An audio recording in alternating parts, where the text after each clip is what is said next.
People see you a lot differently than you truly are on the inside. Okay? The first house is all about how people view you, your physical body, your physical features. The first impression that you give to people when meeting them. And the second card I got was the moon. And the moon is the opposite of that. The moon is all about your internalized feelings, your emotions, the way that you truly see the world from an internal standpoint. Okay? And with these two cards, I'm just feeling that you're feeling unseen in a way.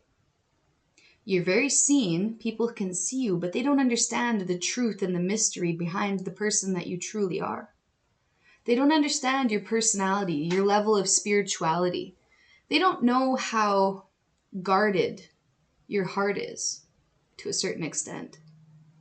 You know, you can smile at people, say hi to them on the street, but how many people truly know the real you, your inner self, the way that you view the world, the way that you view them? So the first house is all about Aries.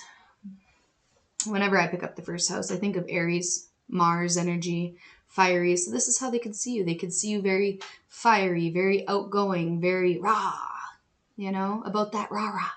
They can see you as somebody who has this physical strength, this willpower, this desire to fight, this desire to win at all costs. You could be very competitive, very strong, but you have this fighting spirit that people see. But the moon part of you, it comes up the second house, which is actually Taurus for me. And Taurus is all about your assets, finances, and the things that you value. So in your first house, they're seeing you as fiery, raw, bold, eccentric, fighting spirit. But underneath, you're actually very earthy. You're very calm, cool, collected. You have things figured out.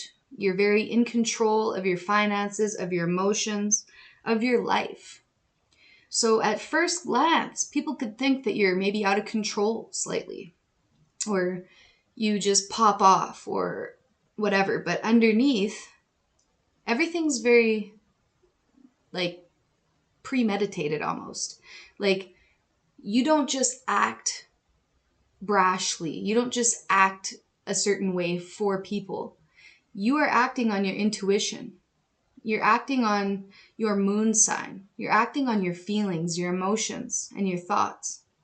Your intuition is highly, highly expansive. Okay? You feel things more deeply than the average person does. Okay? And this is how you're able to get your finances together. This is how you're able to have so much control in your life, because you listen to your moon, your intuition. So you could have your first house in Mars or your moon in Taurus. Okay? But yeah, like you guys, you're very bold. People could think on the outside, looking at you, that you're all about war. You're all about money, power. But really, you're just about having that control. Listening to your intuition. Letting your angels, your ancestors be your guides. Like, what they see is not exactly what they get when it comes to you. You are a conundrum. And, you know, like you're made up of yin and yang energy, but, you know, everybody is, but yours is very different. Your first house that everybody sees is so much different to what actually is on the inside. The truth is, you radiate divine love. And this divine love is not going to come out to everybody that you see on the street. Like I said before, you might be a little bit guarded towards strangers. You might be willing to, you know, fight for your rights, whatever. But inside, truthfully, you radiate this divine love for your family, for your friends, for the people that actually understand your heart and know your moon on the inside. You're very loving. You're very caring. Okay? So you could have this sense of belief in yourself that others don't have, this self-confidence that radiates through you. Like when people see you on the street, they might think like that you're egotistical, but you're not. You just have strong beliefs that you can do anything that you put your mind to. You love yourself. You radiate love to those who are worthy of your love, your attention, your light. But to everybody else on the outside world, you are the HBIC, the head bitch in charge. Okay? You don't fuck around. All right? You have a very powerful voice. You're creative. And just, I keep getting the word eccentric. So you speak your mind. You speak your truth. You don't let people play with your emotions. Okay? It's like there's this inner dragon inside of you that's ready to come out and blow fire if people want to screw around with you.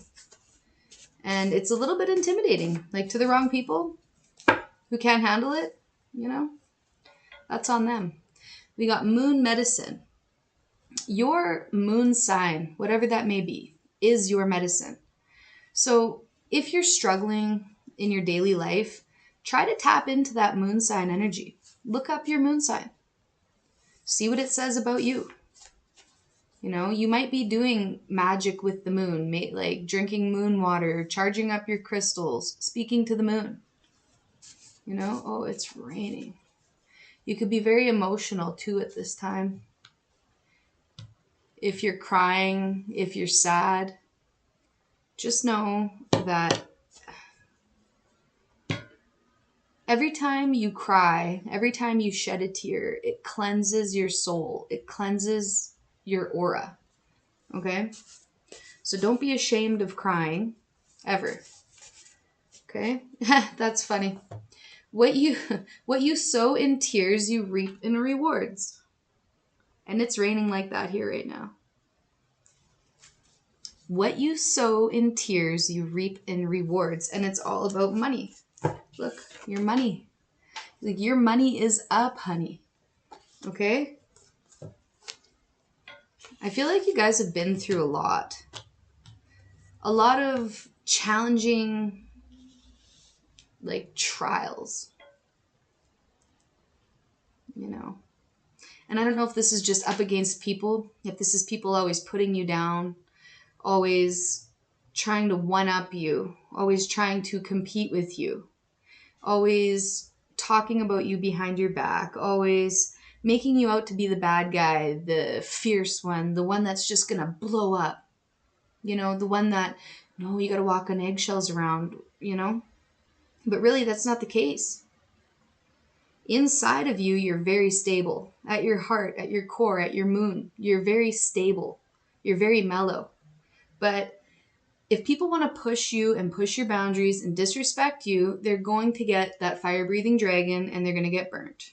And I'm just seeing, you know, when you roast marshmallows and you put them in there, and then like if you hold it too close to the fire, what do? They start burning. They scorch. They light on fire. They turn black. Well, that's what's going to happen to those people if they keep on testing your boundaries. They're going to burn. All right? And this just isn't from your energy. This is from your ancestors protecting you. You know, when people screw with you too much and too often, your ancestors don't like that. You know, they'll start doing things to protect you. You'll start noticing people getting sick, people's cars breaking down, you know, just weird little issues. You know, their house starts like flooding, you know, house fire, things like that. And it's not to say that your ancestors are causing this kind of thing, but, you know, karma gets you. If people want to make you out to be this person that you're not, it's going to catch up with them. They're not going to like it. They're going to claim that you're doing spells on them. You know, you are hexing them. You're evil. You're doing bad magic on them, black magic. You're not. It's your spirit guides protecting you. So all I can say to you guys is to just Keep being yourself. Remember who you are. You can be that fire-breathing dragon. But on the inside, you are the most loving, caring, kind-hearted, and compassionate individual this world has ever seen. It just depends on which side they want. You know, they get to choose. What side do you want? You want me to be the asshole or do you want me to be the nice guy? It's their choice. Because you'll give it back either way. All right? I love you guys. Have a good day. Bye.